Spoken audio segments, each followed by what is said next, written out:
Recently, I was invited to speak at the Mortgage Broker Expo in London, and my team recorded it. It's 30 minutes. That was all I had on stage. So I wanted to deliver as much value as I could in terms of how to generate more leads, to make more money and save hours every week, especially by using AI and automation. I had so many people coming up to me after it saying it was amazing. We've had lots of people wanting to have conversations about how we can help them to grow. And we had people queuing outside of the door wanting to get into the room. We literally didn't have enough seats in the room for me. It was an amazing session. Feedback has been outstanding, so we thought we'd share it with you. So here's the full talk in its entirety for you to have a listen. I started in the industry back in 2004. I still have my brokerage now, but I spent 10 years building a business I actually hated. And in 2006, I was specialising in bad credit mortgages. What happened in 2009? Bad credit mortgages disappeared. So I had to diversify and do life insurance for 7 years. Ended up building a team of 15 people, decent profits, but I was the first in, last out. I was working 12-hour days, 6-day weeks, and built a business that I hated. In 2015, we wanted to move home. And the bank said, you can't, because you left all the profit in the business. I was with Cambridge Building Society. So I essentially set about finding what was a self-employed mortgage and realising there was just this whole opportunity to do everything differently. So I essentially moved into our house on the 9th of October, 10 years ago, and said to my team, you've got 3 months to find new jobs because I'm starting again as a self-employed mortgage expert, having done one mortgage in 7 years, which was mine. So the reason why it's relevant is because everything since 2016 that I'm going to share with you today has completely transformed life and business. So, I started out doing video, as you'll see. I wrote my first book called The Self-Employed Mortgage Guide, One Mortgage Strategy's Best Small Broker. And as a result of some of the strategies I'm going to share with you today, in the April of 2017, being a directly authorised firm, I submitted £9,698 to the FCA with no pipeline, no back book or anything at all. And the reason was because of all the bits we're going to talk through. As a result of writing my book, I started helping the industry. Ran my first mastermind in the November 2019. The industry started asking for help. And, we've given out awards to loads of advisors for making 10,000 extra a year, £100,000 extra a year. And it's just through putting into practice the blueprint. What I realised was I was the problem for 10 years. How many of you kind of feel like you're a really, really good advisor, but you haven't actually spent the time to learn? You do all the CPD, but you haven't spent the time to really learn to build a business. Give me a quick show of hands if that resonates with you. Some of you, the other one's half-hearted, we shall see. And I did that for 10 years. I was the problem, but it took me 10 years to realise this. So what I've now come to realise is you should try and build your business with more of a freedom-first mindset. Design the life that you truly want and then build the business that gives you it, which is what we help our clients to achieve and do. So when we typically work with people, and I still have a brokerage, it's 17 years old this year, but we've now, as of this year, taking into account 6 years of working with mortgage advisors, financial advisors, commercial brokers. We've now formulated a blueprint for building your business and your brokerage. Typically when people come to us, it's, you're relying on network systems. My brokerage, we use Acre. We used to use Finova, but the systems are disjointed. They're a bit clunky. We're in an AI era now as well. There's feeling lost and unorganised on what to focus on next, what's actually going to drive the next layer of leads or sales, working on just purely referrals or recommendations. And it feels like they're, like a bus. 1 minute there's 100, the next minute there's none. And business is really unpredictable as a result. And that leads to inconsistent cash flows, inconsistent leads. And what you're really looking for, 3 things that clients tell us, is control, profit, and freedom. Does that resonate for anyone in the room in terms of how you want your business to be? Well, the idea of it is to get more staff. 95% of our clients want to stop advising. They want to build a business that can run autonomously without them, not have to worry about the offer falling out of bed just as they're getting on a plane to go on holiday. So more time, more freedom, taking things to the next level, increasing revenue, but things like reducing their workload, being that business owner, or just simplified business growth. So in the next 25 minutes, I'm going to share with you the blueprint that I've developed over the last sort of 17 years or 21 years of building businesses, where typically we start at the bottom with inefficient systems and processes. This industry is quite disjointed. I've tried to develop my own CRM twice, but trying to get marketing, sales and compliance in one system, it's not been mastered by anybody yet, and you need deep pockets. This industry is difficult. You know, ID checks, sourcing, all the compliance, all the paying of the advisors, that's all one part of the business. But what really drives your business, everything is downstream from lead generation. If you get more leads, you get more appointments, you create more sales. So typically, we fix inefficient systems and processes with scalable systems. We fix inconsistent lead flow once we plug to the leaky bucket, and we start to drive audience specific and authority with that audience so that you can get more leads, you can build an email list. And then third, it's about making your sales predictable. So you predictably know every week you're going to come into a set number of appointments each individual week. You know, when I was at Alexander Hall and employed at Woolwich and Connells, 3 appointments every day, 15 appointments a week. That was the maximum one advisor could really, really work with. You want to build a business that does the same for you, and then equally your team as you step out. So in this system, inefficient systems and processes, if you don't get this fixed, it leads to burnout. It leads to missed opportunities. We want to plug that leaky bucket. So what we found is you want to have a consistent journey. Every business needs a journey from when somebody's a new lead right the way through to when they complete. And a lot of the compliance systems do it, but what they don't add is the automation, the AI, the streamlined tasks, the diary management that works behind the scenes. You know, you want to have something, don't know about you guys, but putting all my eggs into one network. What happens if you want to change network? What if they change their policies?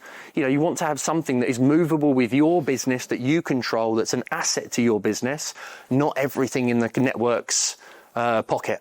You know, I've been directly authorized since 2008. So having something alongside this alongside Acre really helps us to nurture and streamline the leads and the clients.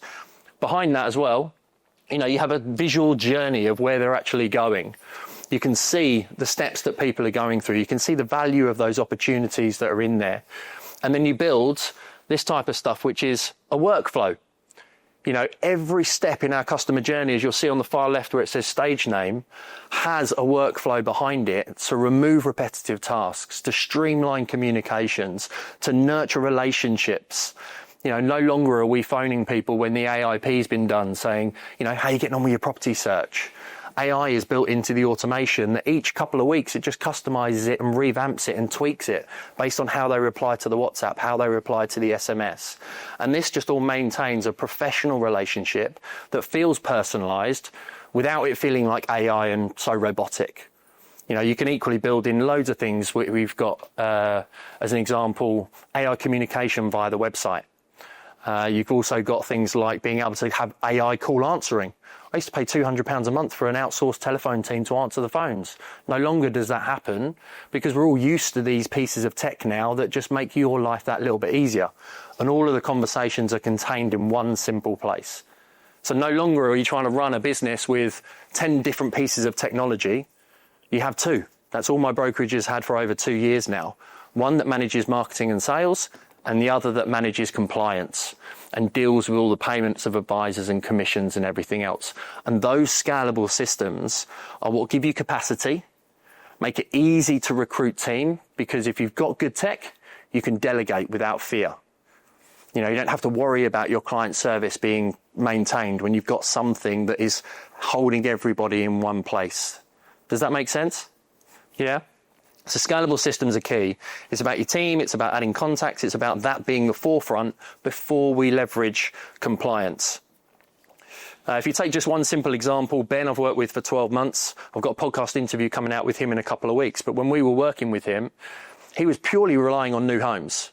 You know, purely working with new home developers. He hadn't been on his honeymoon. He hadn't been out with his child. We've completely revamped the way in which his business works, leveraging social media, producing content, systemizing absolutely everything. That now he finishes at 3 o'clock to pick his daughter up from school. And he's built his team to give him more time so that he can focus on the marketing, the sales, the biggest piece that drives your business forward. Second thing is the inconsistent lead flow. How many of you feel like you've got low quality leads and you want more leads? Give me a hand if you actually want more leads into your business. So we want to fix that leaky bucket first. That's the big thing. You don't want to be putting more inquiries into something that is just not following up, not nurturing. You want to make sure you're maximizing each of the lead opportunities that you have. So the way we do that, first of all, is if you're getting any form of inquiries straight off, email marketing is an absolute game changer. The reason why I was able to do 309,000 is because everybody I spoke to in January, February and March, they all went into a CRM system, name, number, email address, ERC date, future opportunity and contact. Because if I wasn't calling them, someone else was going to be. So by the time I got to the July, April, the July, August or September, October, I already had a pipeline of people that was coming into ready to phone. But how I managed to make sure that they knew who I was through email marketing. Again, it's a feature within the system, but from leads, you send emails, you nurture those relationships. They will naturally book in calls. They will naturally become clients. But now with the way of the world, I work in self-employed mortgages. Most of my business owners are going to BNI or going to property networking events or networking with other business owners. They're meeting mortgage advisors month in, month out. So keeping yourself in the front of mind, keeping yourself in front of them is so powerful through email marketing. So that enables you to work the leads that you're currently getting better. If you can do one thing off of the back of today, it's simply starting to just nurture your clients. We send one email every month to clients and 2 emails every month to leads and prospects that haven't become clients yet. And that could be value-led, that could be something that's changed in the industry, but it just really keeps you at the top of the mind. When it comes to building a new audience and getting you new inquiries, there's only 3 ways you can actually do that. The first one is free and organic. Every single one of you can do it. You can build an audience.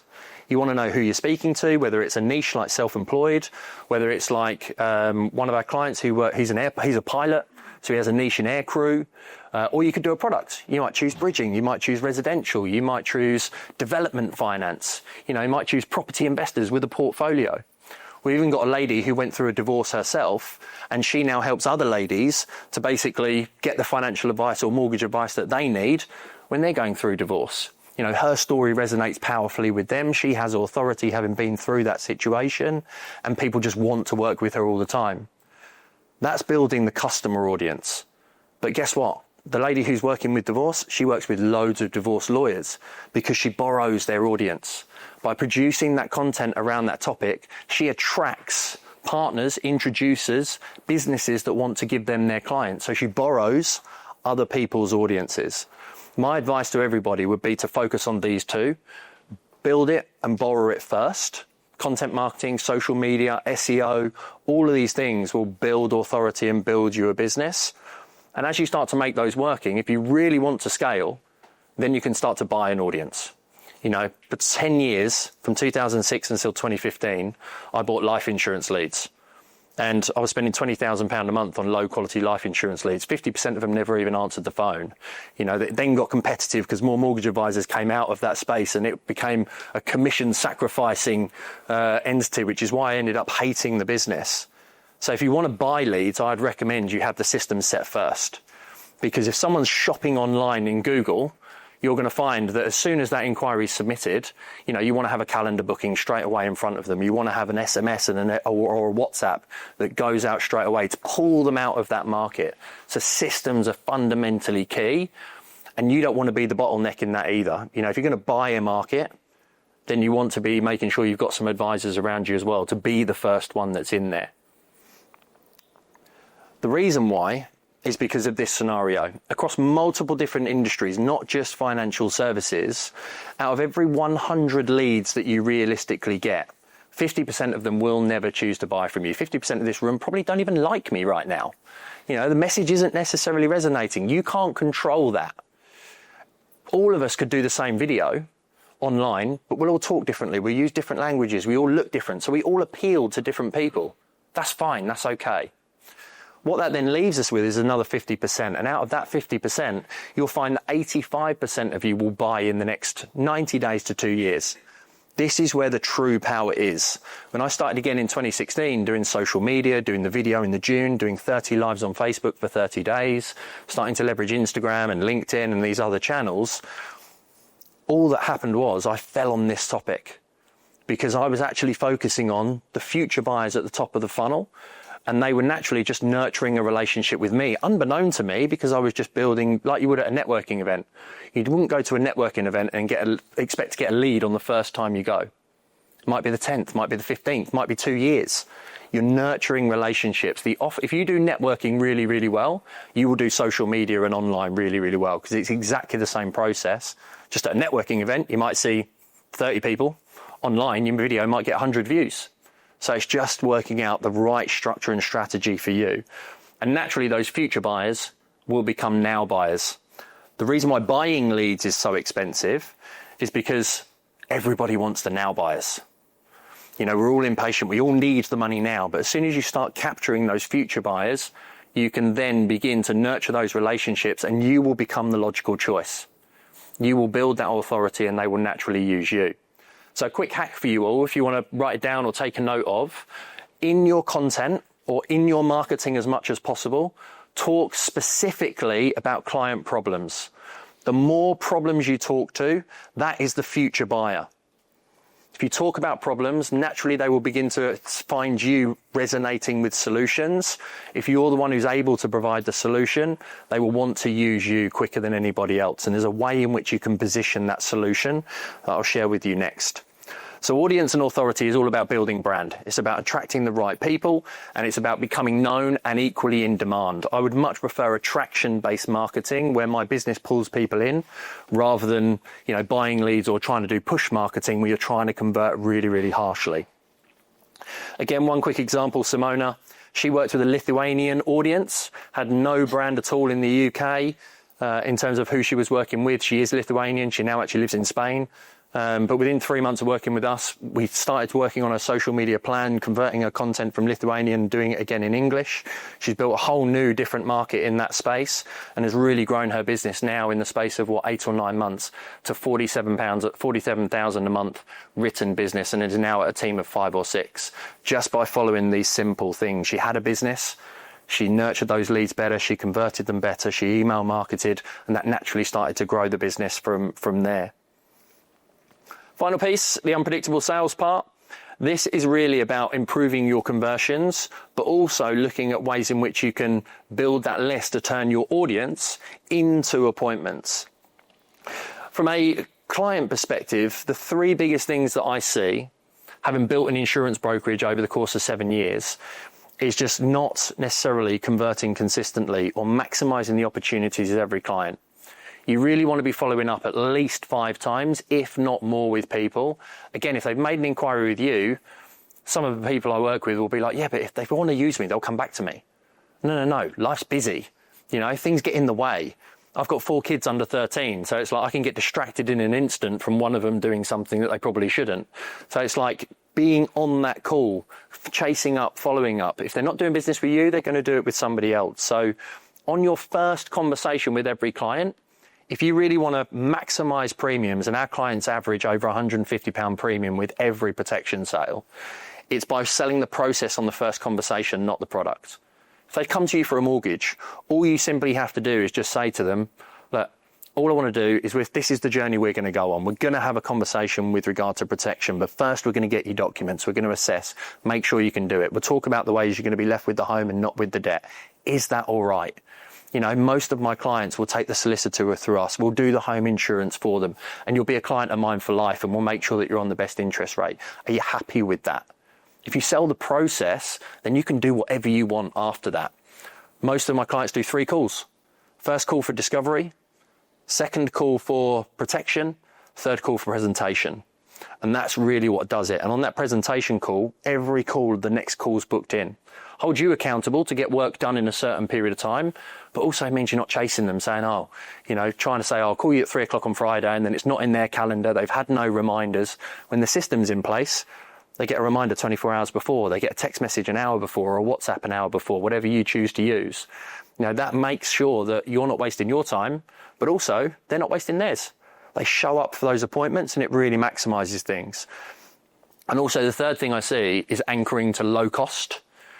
It's less than a Starbucks every week. That's 20 quid a month. You've immediately anchored a protection for their lifestyle, their family, their income, their critical illness to 20 quid. Why not turn around and say, oh, you're a family of 3, it costs you £75 a week to go out. That's £300 a month that you're spending on having a nice lifestyle and enjoying food. Now you've anchored to £300, £200 on life insurance seems cheap. It's about anchoring up, not anchoring down. It's a huge, huge shift, but it really opens clients' minds to better conversations when you follow this process. How you then take your audience that you're building and making sure that you're filling the funnel and you're getting more people in at the top is through utilizing something like a lead magnet. How many of you have got a website? Quick show of hands if you have. Yeah. On that website, you've got home, about, services, contacts, maybe reviews. Most people who go to a website get distracted. So one of the really simple things that you can do to start building your email list and nurturing them is have one problem that you talk about at the top and offer one solution. This is Daryl's website that he essentially built through our training. You have a landing page at the top, you'll see on the left. As soon as they submit via that landing page, which is this one here, there's only one option. It's download my free guide. Every business should have some kind of guide related to the niche that they're talking about. You can then build a quiz, and that quiz takes people through a scenario. You go and see a consultant or a doctor, they ask you a series of questions. They then prescribe what your problem is. And then you're able to get yourself a score. And off of the back of that, you might want to, if they're future buyers, provide them just with a video training that's really educational, 10, 15, 20 minutes. Again, all of this is about building trust because there's a huge trust deficit with consumers right now. So a scorecard, an ebook, a quiz, and a video can really build trust with your audience without you having to do any extra work. You create them once, they're high value assets, they do all the heavy lifting for you. So on here, all he's got is download the free guide. And when they download that guide, a calendar's put in front of them. If they are a now buyer, if they're a future buyer, the emails do the work. We get people all the time who download our guide a couple of years ago, and then miraculously they just book into the calendar. And when we look, we've had no interactions with them whatsoever at all. And this is how you can really start to make things predictable for you. And that's what will give you sustainable sales. So you can convert consistently and grow profitably as you start to build out the ecosystem of these things. One final one is Elliot. He was averaging 2 to 5K, 5 appointments per week, struggling to be really sort of consistent with no nurturing. He managed to improve his business, recruited an admin now within the space of 4 months, and he's really started to grow his business and step a little bit back. The next phase is bringing on an advisor. This is proved time and time again with the people that we work with, and it's just working through the blueprint. Is it easy to put into place? No, I'm not going to lie to you. It's difficult. It takes some time. But business is a marathon, not a sprint. If we can put mini sprints into the marathon journey, you can get some real quick wins. But is this good? Is this going to create time and freedom and remove you from advising to build a business? 100% it will. So it's about taking away chaos, inconsistency, stopping you burning out through clarity, control, and freedom. And that's just a picture from our event that we did with our clients in July. Now, one of the things I said in relation to this is AI and automation. Throughout the whole customer journey, whether it's through social media posts, we have AI communication going on. Whether it's through nurturing people at the AIP stage or wanting to communicate consistently with clients, these are the top 10 ways. You can take a picture if you want to about how we use AI in the business. So as an example, you've got things like document assessment. You can upload the documents into AI. It will then give you an indication as to how, that has performed against the standards that have been set from compliance. So it can tell you how many things on the bank statements, whether the pay slips and the bank statements match, whether the names and addresses across everything can match, whether there are any payments over £300 or £500 or £1,000 set. We teach our clients how to build this for themselves. You can have it through the need nurture. So when somebody answers a reply, the AI can respond. It can do FAQs. Again, all built in. Lead conversion, web chat, call answering. They're 2 key things that we've got. Follow up after the AIP, social media content. I would always recommend never just copy anything from any of the AI tools, ChatGPT or Gemini or any of the others. It'll put hypergens in there. It'll give you terminology that we know is AI driven. Utilize the 10-80-10 rule with AI. 10% to ideate and come up with, ideas to talk about. 80% of you is the middle of letting AI do the work. And then the 10% on the end is you personalizing it to you, putting your own language in, putting your own ideas. And don't be afraid as well. One of the things we'll do is use the same thing, but we'll put it in Microsoft, we'll put it in Google, we'll put it in ChatGPT, for example, and then we'll take a merge of them all, because they'll all spit out different ideas and different information and related to it. So the 10-80-10 rule is fantastic for that. Video editing, there's tools now. We do a podcast, we upload a video to that. It will choose relevant clips that you can do. So out of an hour-long video, we could get 10 or 15 different pieces of content. So you could hire a videographer, do a day of video stuff, do some great content, and then use AI to slice and dice it to give you more content for a month. Now, you don't have to pay a human to do these things any longer. And then again, YouTube, podcast thumbnails. I put all of the training in there to essentially teach my team how to come up with thumbnails, titles. And a really important thing, any Acre users in the room? Anyone using Acre or anything like that? Soon to be. One of the things you can do with Acre, for example, or any system, if you download an Excel spreadsheet, give it the fields, give it the columns, give it the rows, upload it into one of the AI tools, tell it the parameters that you want, it can literally spit out reports and Excel spreadsheets and anything else. So things that used to take hours, will now take minutes, because it can give you that data and those KPIs really, really quick, which really, really helps you to grow. So I hope you enjoyed that little excerpt. It's the first time I've ever done any kind of Mortgage Expo. Me and the team loved it, getting to meet loads of people, having great conversations, even people coming up to the stand saying, I've specifically come here to meet you. A few even fans taking photos with me, or coming up and saying, I wanted to see Systemise and Scale. I wanted to see Active CRM. So here's the deal. I want you to click in the show notes or in the description and go and take the brand new Systemise and Scale quiz. It will help you to understand how you score based on everything that I spoke about in that training. And it will really just help you to identify what your biggest bottleneck is, and to know what you need to focus on next. Go and do the quiz right now.